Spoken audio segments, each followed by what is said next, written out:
Our duty today is to honor the heroism of those who won our liberty and to consider the journey we have traveled as a free people.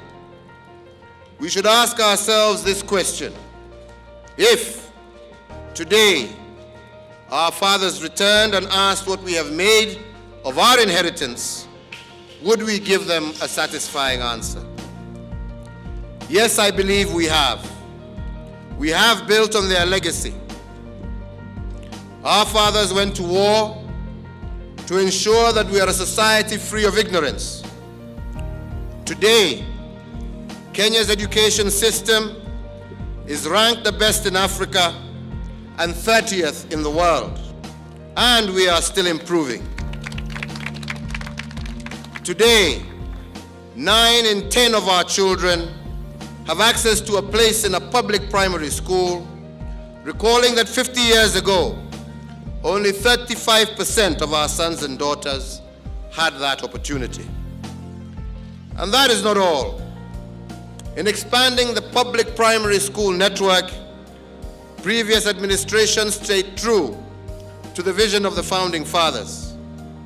My administration has kept faith with that vision by connecting every primary school in the Republic to electricity, by abolishing exam fees for our students, and in gradually increasing access to free secondary education.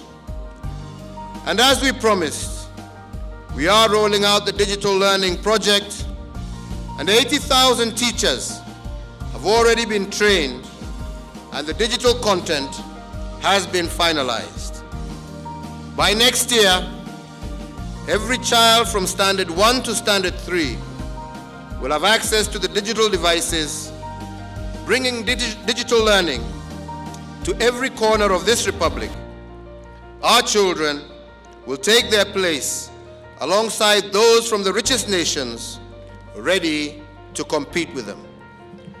Digital learning may be new, but our pursuit for this new, modern way of learning is true to the principles for which our fathers fought. They knew that knowledge was the key to freedom and prosperity, and that is why they resisted the limiting colonial vision of education, and indeed that is why they fought for the right to build their own schools.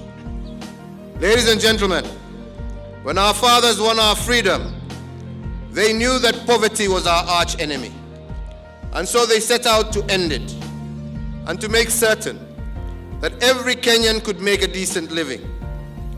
They believed in a Kenya that rewarded hard work, productivity, and innovation. But they also knew that we had to build a caring nation that protected its most vulnerable citizens. It has been my overriding commitment to make my administration's contribution to this cause. And that is why we established a cash transfer program known as Inua Jamii that now reaches more than 700,000 elderly and disabled Kenyans.